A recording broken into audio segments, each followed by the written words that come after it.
عزیز طلبہ و طالبات السلام علیکم۔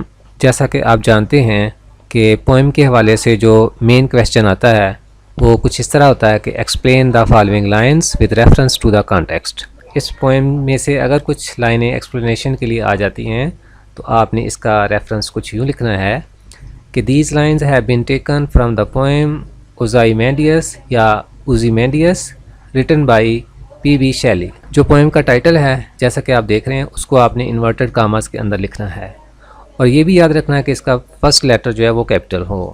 اس کے بعد جو شاعر کا نام ہے تو اس میں جو مین ورڈز ہیں یعنی پہلے جو لفظ ہیں ان کو آپ نے کیپٹل لکھنا ہے، جیسے پی بی اور شیلی کا ایس، یہ تینوں جو لیٹرز ہیں یہ کیپٹل آئیں گے۔ تو یہ ریفرنس ہو گیا کہ these lines have been taken from the poem Ozymandias written by P B Shelley.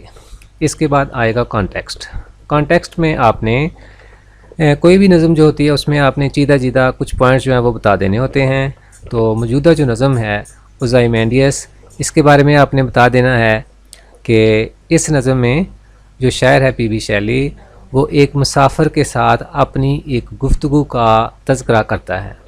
تو مسافر اس کو بتاتا ہے کہ ایک دفعہ وہ صحرا میں کہیں سفر کر رہا تھا تو اس کو صحرا میں ایک جگہ ٹوٹا ہوا ایک مجسمہ نظر آیا۔ اس مجسمے کی ٹانگیں کہیں اور پڑی ہوئی تھیں اور اس کا جو upper part of the body ہے یعنی جو دڑ ہے وہ دوسری جگہ پڑا ہوا تھا۔ اس نظم میں یہ بتایا گیا ہے کہ اس دنیا میں ہر چیز جو ہے وہ فانی ہے۔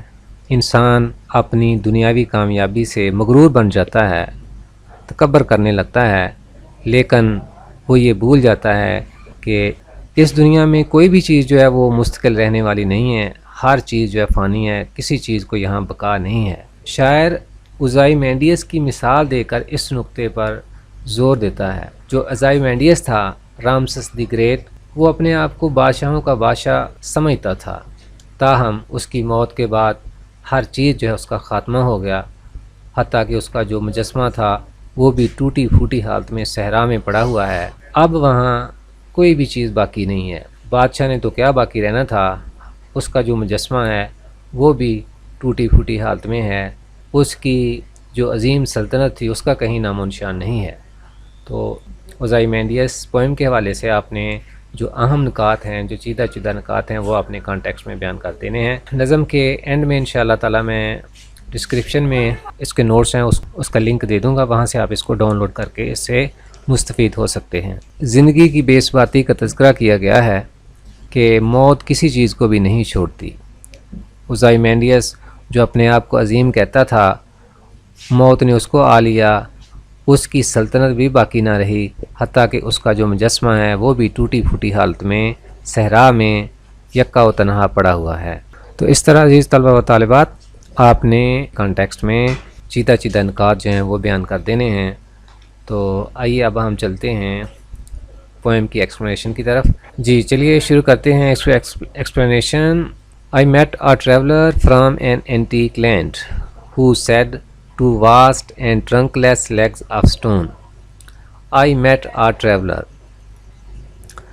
Traveler means passenger, visitor. I met a traveler. میں ایک مسافر سے ملا، تو ٹریولر کا مطلب ہوا مسافر۔ From an antique land, antique means ancient olden, قدیم۔ تو آئی میٹ آ ٹریولر، میں ایک مسافر سے ملا، فرام این اینٹیک لینڈ، جس کا تعلق ایک قدیم سرزمین سے تھا۔ ہو سیڈ، جس نے کہا، two vast and trunkless legs of stone. Two vast, vast means massive, huge, enormous, عظیم، بہت بڑی بڑی۔ Two vast and trunkless, trunkless means bodyless, بغیر دڑ کے۔ جس نے کہا کہ دو عظیم، دو بڑی بڑی اور بغیر دڑ کے، لیگز آف سٹون، پتھر کی ٹانگیں۔ جو شاعر ہے پی بی شیلی، وہ ایک مسافر کے ساتھ اپنی ملاقات کے بارے میں بتا رہا ہے۔ مسافر نے بتایا کہ وہ صحرا میں سفر کر رہا تھا تو سفر کرتے کرتے ریت پر ایک جگہ اس کو پتھر کی دو بڑی بڑی ٹانگیں نظر آئیں۔ اسٹینڈ ان دا ڈیزرٹ، جو کہ صحرا میں کھڑی تھیں۔ جی near them on the sand, ان کے پاس ہی یعنی ٹانگوں کے قریب ہی، آن دا سینڈ ریت پر، half sunk means half buried, دسا ہوا تھا، a shattered visage lies، shattered means devastated, crushed, broken، ٹوٹا پھوٹا، تباہ حال، شکستہ، visage means face appearance، چہرہ، a shattered visage lies ایک شکستہ ٹوٹا پھوٹا سا چہرہ lies پڑا تھا، whose frown means scowl, glare, facial expressions، جس کی تیوری یعنی جس کے چہرے کے تاثرات، and wrinkled lip, wrinkled means lined, creased, furrowed یعنی مڑے ہوئے، اینڈ رنکلڈ لپ جس کے مڑے ہوئے ہونٹ، and sneer of cold command, sneer کہتے ہیں سکارن اور hostility on face, and wrinkled lip اور اس کے جو مڑے ہوئے ہونٹ ہیں، and sneer of cold command, sneer کا میں نے آپ کو بتایا کہ اٹ مینس کان اور ہاسٹیلٹی آن فیس، جس کا بھی وہ مجسمہ تھا، مجسمے کے چہرے پر جو ہے وہ ایک تو نفرت نظر آ رہی تھی، اور of cold command, cold means cruel, oppressive, ظالمانہ، سرد مہر، کمانڈ کہتے ہیں آرڈر یا کمانڈمنٹ کو، تحکمانہ انداز، تو اس کا پہلے دیکھ لیں ترجمہ کیا بنے گا، اینڈ رنکلڈ لپ اور اس کے جو ہونٹ ہیں وہ مڑے ہوئے تھے، and sneer of cold command اور نفرت برا تحکمانہ انداز تھا۔ اب اس کو ایک بار پھر دیکھتے ہیں، شاعر بتا رہا ہے یعنی پی بی شیلی کہ ایک دفعہ اس کی ملاقات ایک مسافر سے ہوئی، اس مسافر کا تعلق این اینٹیک لینڈ، ایک قدیم سرزمین سے تھا۔ یہاں پر جو قدیم سرزمین ہے اس سے مراد ہے مصر، ایجپٹ۔ مصر کے بارے میں آپ کو معلوم ہوگا کہ یہ اس کا کچھ حصہ جو ہے وہ بر اعظم افریقہ میں ہے اور کچھ جو ہے وہ ایشیا میں ہے۔ 2019 کی مردم شماری کے مطابق اندازاً اس کی آبادی جو ہے وہ 10 کروڑ کے قریب ہے، اور اس کا رقبہ پاکستان سے تقریباً 2 لاکھ اسکوائر کلومیٹر زیادہ ہے، یعنی اس کا جو رقبہ ہے 10 کروڑ 10 لاکھ 408 اسکوائر کلومیٹر ہے۔ یہ عرب دنیا کا سب سے زیادہ گنجان آباد ملک ہے، افریقہ کا تیسرا، اور دنیا کے لحاظ سے یہ 13واں گنجان آباد ملک۔ اچھا، اس کی جو تاریخ ہے وہ کسی بھی دنیا کے کسی بھی دوسرے ملک کے مقابلے میں قدیم ترین ہے، یعنی قدیم ترین ہسٹری کے ساتھ، تاریخ کے ساتھ اگر کوئی ملک ہے تو وہ ایجپٹ ہے، مصر ہے۔ یہ 6 سے لے کر 4000 سال قبل مسیح اس کی تاریخ کے بارے میں ہمیں پتہ جو ہے وہ چلتا ہے۔ تو وہ جو مسافر ہے اس کا تعلق قدیم سرزمین سے تھا۔ میں نے آپ کو بتایا کہ اس اینٹیک لینڈ سے مراد ایجپٹ ہے، مصر۔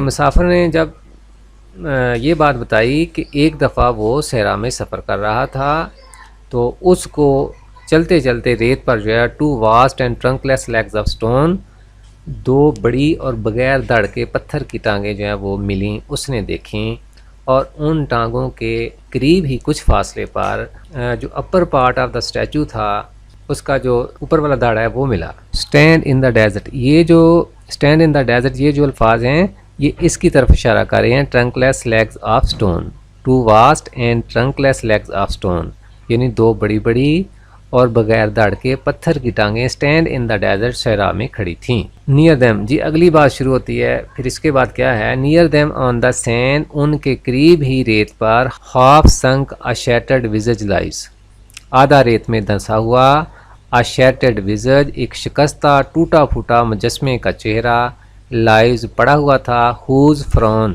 جس کی تیوری، اینڈ رنکلڈ لپ کہ اس کے جو ہونٹ ہیں وہ مڑے ہوئے تھے، لگتا تھا کہ جیسے وہ جس شخص کا وہ مجسمہ تھا وہ بڑا مغرور آدمی تھا، وہ غصے والا آدمی تھا، تو اس کے جو ہونٹ ہیں وہ غصے سے مڑے ہوئے تھے، and sneer of cold command, اور دوسرا اس کے چہرے پر سنیئر تھا، یعنی اس کے چہرے پر دوسروں کے لیے سکارن تھی، ہاسٹیلٹی تھی۔ اس کے چہرے کے تاثرات بتاتے ہیں کہ وہ بے رحم شخص تھا، اس کا جو بیہیویئر تھا toward other, that was domineering, that was commanding, دوسروں کے بارے میں نفرت ہونا، کمانڈنگ بیہیویئر ہونا، روب داب والا جو نظریہ ہے یہ اس کو جو ہے وہ اپریشیٹ نہیں کیا جاتا۔ جی ایک بار پھر نیئر دیم سے لے کر ان لائنوں کو دیکھیے، نیئر دیم ان کے قریب ہی ٹانگوں کے تذکرے کے بعد لکھا ہے کہ وہ جو